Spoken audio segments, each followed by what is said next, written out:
Assalamualaikum warahmatullahi wabarakatuh. Nama saya Nadifa Rehana Ansar dari kelas 10 MIPA 1. Hari ini saya akan menceritakan sebuah cerita dari Mandar dengan judul Legenda Burung Cengek. Alkisah, di sebuah kampung di daerah Mandar, Sulawesi Barat, hiduplah sepasang suami istri yang miskin dan tidak mempunyai anak.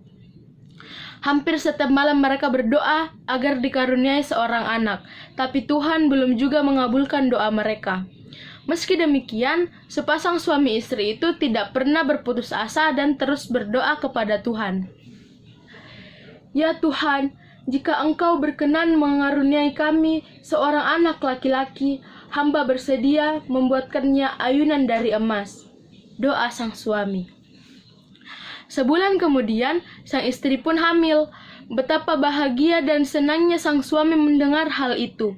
Tapi, ia juga bingung karena harus menepati janjinya, yaitu membuatkan anaknya ayunan dari emas. Padahal, kehidupannya sendiri tidak berkecukupan. Akhirnya, ia pun memutuskan untuk pergi merantau ke Pulau Jawa. Dik, abang akan pergi merantau ke Pulau Jawa agar dapat membuatkan anak kita ayunan dari emas, kata sang suami. Iya bang, tapi jika sudah berhasil, segeralah kembali, pinta sang istri. Iya, abang akan segera kembali setelah anak kita lahir dan membawakannya ayunan dari emas, jawab sang suami. Keesokan harinya, sang suami pun bersiap-siap untuk berangkat ke Pulau Jawa dengan menumpang sebuah kapal besar yang sedang bersandar di pelabuhan Teluk Mandar. Sebelum meninggalkan rumahnya, sang suami berpesan kepada istrinya, Dik, jika adik melahirkan anak laki-laki, tolong dirawat dengan baik. Tapi, jika adik melahirkan seorang anak perempuan, segeralah adik membunuhnya. Pesan sang suami, lalu pergi meninggalkan istrinya tanpa memberitahu alasan mengapa ia tidak menyukai bayi perempuan. Alangkah terkejutnya sang istri mendengar ucapan suaminya. Saat baru ia akan menanyakan hal itu, sang suami sudah hilang dari pandangan matanya. Dengan perasaan yang sedih dan pilu, ia pun kembali memasuki rumahnya sambil mengelus-elus perutnya. Setiap malam, matanya sulit terpejam karena memikirkan perkataan suaminya. Sebagai seorang ibu, ia tidak mungkin tega membunuh darah dagingnya. Berbulan-bulan kemudian, sang istri pun melahirkan seorang bayi perempuan yang cantik jelita. Sang istri merasa sangat senang, tapi ia juga merasa sedih. Ia merasa senang karena telah melahirkan seorang bayi yang telah lama ia idam-idamkan. Tapi ia juga merasa sedih karena harus membunuh bayinya. Akhirnya ia pun memutuskan untuk menitipkan bayinya di rumah keluarganya yang tinggal di kampung dan letaknya cukup jauh. Sepulang dari rumah keluarganya, sang istri segera menyembelih seekor ayam jantan dan menguburnya di belakang rumahnya. Ia melakukan ini untuk meyakini suaminya. Agar tidak terlihat mencurigakan, ia juga mengoleskan darah ayam itu di batu nisan kuburan itu. Beberapa hari setelah kelahiran bayinya, sang suami pulang dari perantauan. Di punggungnya terdapat beberapa tas yang berisi perlengkapan bayi laki-laki. Tangannya menjinjing seperangkat ayunan dari emas. Dik, abang pulang, teriak sang suami sambil mengetuk pintu yang tertutup rapat. Mendengar suara itu, sang istri pun segera membuka pintu untuk menyambut sang suami. Mana anak kita? Kenapa abang tidak mendengar suara bayi? Tanya sang suami yang sudah tidak sabar ingin menimang anaknya. Maaf bang, anak kita perempuan, dan sesuai dengan pesan abang, adik sudah membunuhnya dan menguburnya di belakang rumah, jawab sang istri. Alangkah terkejutnya sang suami mendengar ucapan istrinya. Tubuhnya tiba-tiba terasa lemas. Tanpa disadarinya, tas-tas yang berada di punggungnya dan ayunan emas yang dijinjingnya terjatuh seketika. Ia sangat kecewa karena istrinya melahirkan seorang bayi perempuan, sedangkan ia sendiri tidak menyukainya. Untuk membuktikan ucapan istrinya, ia segera bergegas ke belakang rumah. Ternyata benar, di belakang rumah terdapat galian tumpukan tanah kecil dan di atasnya terdapat batu nisan dengan bercak darah.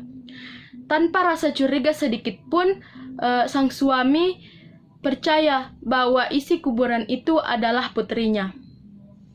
Sejak kejadian itu, sang suami selalu tampak murung dan sedih. Ia seperti tak memiliki semangat hidup. Ia merasa gelisah kapan ia akan diberikan seorang bayi laki-laki. Sementara sang istri selalu tampak ceria karena ia mengetahui bahwa putrinya masih hidup. Tapi ia juga tidak terlalu menunjukkan keceriaan itu agar tidak menimbulkan kecurigaan sang suami. Setiap melihat suaminya duduk termenung sendirian, ia akan datang untuk menghiburnya. Sudahlah bang, ini adalah kehendak dari Tuhan. Kita hanya bisa berdoa dan berusaha. Lupakanlah semua kejadian ini, bujuk sang istri. Setelah beberapa kali dibujuk, akhirnya sang suami bersemangat kembali. Pada siang hari ia akan bekerja seperti biasa dan pada malam hari ia akan berdoa kepada Tuhan agar segera dikaruniai seorang anak laki-laki. Waktu pun berlalu. Seorang bayi perempuan yang dititipkan oleh sang ibu mulai tumbuh menjadi seorang gadis yang cantik jelita. Ia pun sudah mengetahui siapa keberadaan orang tuanya. Dan ia berniat untuk menemui orang tuanya. Setelah mandi dan berdandan rapi, ia pun segera mengumpulkan semua burung peliharaannya. Ia ingin menjelma menjadi burung untuk menemui orang tuanya agar dapat dengan mudah mencari orang tuanya. Namun, ia juga bingung ingin menjadi burung apa, karena ia memiliki beberapa jenis burung peliharaan. Setelah semua burung peliharaannya berkumpul, ia pun memutuskan untuk memilih burung cengek. Ia memilih burung cengek karena selain dapat terbang tinggi, ia juga mempunyai suara yang merdu dan bulu yang sangat indah. Gadis itu pun memilih burung cengek. Setelah berhari-hari terbang ke sana kemari, ia pun menemukan keberadaan rumah kedua orang tuanya.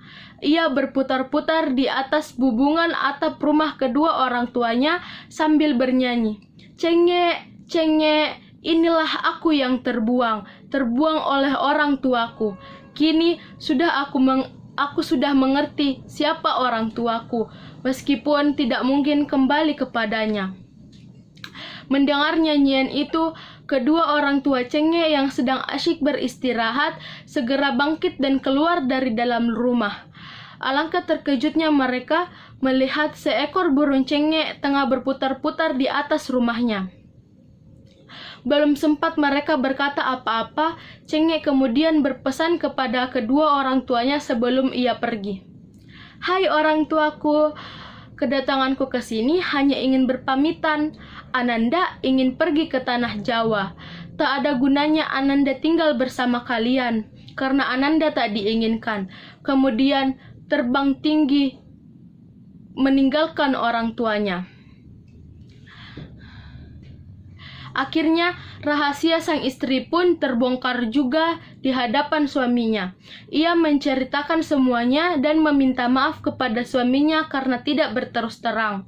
Sang suami juga merasa menyesal karena menyuruh istrinya untuk membunuh anak perempuan mereka. Tapi apa boleh dibuat, semua sudah terjadi. sang anak pun telah meninggalkan mereka. Sementara itu, Cengek terus terbang menuju ke tanah Jawa. Setelah berhari-hari menempuh perjalanan di udara, akhirnya Cengek pun sampai di sebuah lapangan yang luas. Orang Jawa menyebutnya alun-alun. Di alun-alun itu terdapat beberapa pohon beringin yang tumbuh subur dan rindang. Cengek pun terbang rendah dan bertengger di salah satu pohon beringin itu. Di atas pohon itu, Cengek terbang ke sana kemari dari dahan yang satu ke dahan yang lain sambil bernyanyi, "Cengek, cengek, cengek." Tanpa disadarinya, seorang pemuda tampan sedang memperhatikannya. Pemuda itu adalah putra Raja Jawa. Rupanya ia tertarik melihat bulu dan mendengar suara merdu Cengek. "Wah, baru kali ini aku melihat burung seindah itu. Suaranya merdu dan bulunya pun sangat indah," kata putra raja dengan takjub. Anak raja itu sangat ingin memiliki Cengek. Ia pun memerintahkan seorang pengawalnya untuk memanjat pohon dan menangkap Cengek. Baru pengawal itu akan mendekati pohon beringin tempat Cengek bertengger, Cengek kembali mengeluarkan nyanyiannya. "Cengek, aku adalah burung Cengek dari Mandar. Aku adalah anak rantau yang terbuang oleh orang tuaku," kata Cengek dalam nyanyiannya. Mendengar suara merdu Cengek membuat putra raja semakin penasaran ingin segera memilikinya. Ia pun memerintahkan pengawalnya untuk memanjat pohon dan menangkap Cengek. Ketika sang pengawal hendak mendekati dahan yang Cengek tempati bertengger, Cengek segera terbang ke pohon beringin yang lain. Melihat gelagat burung Cengek, sang putra raja pun memutuskan untuk memanjat pohon dan menangkap sendiri burung Cengek. Tapi saat putra raja akan memanjat pohon itu, Cengek kembali mengeluarkan suara merdunya. "Cengek, aku adalah anak rantau yang mencari seorang anak raja yang bersedia merawatku, meskipun harus menjadi abdinya," kata Cengek dalam nyanyiannya. Ia pun kemudian terbang ke arah putra raja yang berada di bawah pohon, sehingga putra raja itu dapat dengan mudah menangkapnya. Burung Cengek pun dibawa ke istana raja dan dipelihara dengan sangat istimewa. Berbeda dengan burung peliharaan yang lain, Cengek tidak dimasukkan ke dalam sangkar karena ia termasuk burung yang jinak dan mengabdi kepadanya. Sejak kedatangan Cengek, mulai terjadi beberapa keanehan di istana raja. Setiap pagi, persiapan air untuk mandi Raja Jawa dan keluarganya selalu saja habis. Keanehan ini menimbulkan kecurigaan oleh sang raja. Sang raja pun melakukan penyelidikan secara diam-diam. Di malam yang sepi, ia mengintip tempat pemandiannya. Alangkah terkejutnya saat ia melihat seorang gadis cantik jelita sedang mandi di pemandiannya. "Siapa gadis itu? Sepertinya aku belum pernah melihatnya," gumam sang raja dalam hatinya, sambil terus mengamati gadis yang sedang mandi itu. Sementara si gadis yang sedang diperhatikan itu tidak merasa sedang diperhatikan. Ia terus saja mandi sepuas-puasnya. Setelah menghabiskan seluruh air di bak mandi, ia segera mengenakan pakaian bulunya yang ia letakkan di samping kolam mandi. Beberapa saat kemudian, ia pun kembali menjelma menjadi burung Cengek. Akhirnya malam itu penyamaran Cengek pun terbongkar juga. Rupanya dia yang selama ini selalu menghabiskan air di bak mandiku, gumam sang raja lalu mendekati gadis itu. Hei gadis cantik, siapa sebenarnya kamu ini? Kenapa kamu menjelma menjadi seekor burung? Tanya sang raja kepada Cengek. Ampun tuan, hamba menjelma menjadi seekor burung karena hamba adalah anak perempuan yang tidak diinginkan oleh orang tua hamba. Jawab Cengek dengan gugup ketakutan. Mendengar jawaban Cengek yang menyedihkan, sang raja pun tiba-tiba merasa iba. Ia pun memutuskan untuk menikahkan Cengek dengan anaknya yang selama ini merawatnya. 3 hari kemudian pernikahan itu pun dilangsungkan. Berbagai pertunjukan dipentaskan. Tamu undangan diundang dari berbagai penjuru. Mereka turut berbahagia atas pasangan yang tengah duduk di pelaminan itu. Putra raja seorang pemuda yang tampan dan Cengek seorang gadis yang cantik jelita. Sejak saat itu Cengek tinggal bersama suaminya di istana Raja Jawa. Mereka pun hidup bahagia dan rukun. Sekian dari saya. Wassalamualaikum warahmatullahi wabarakatuh.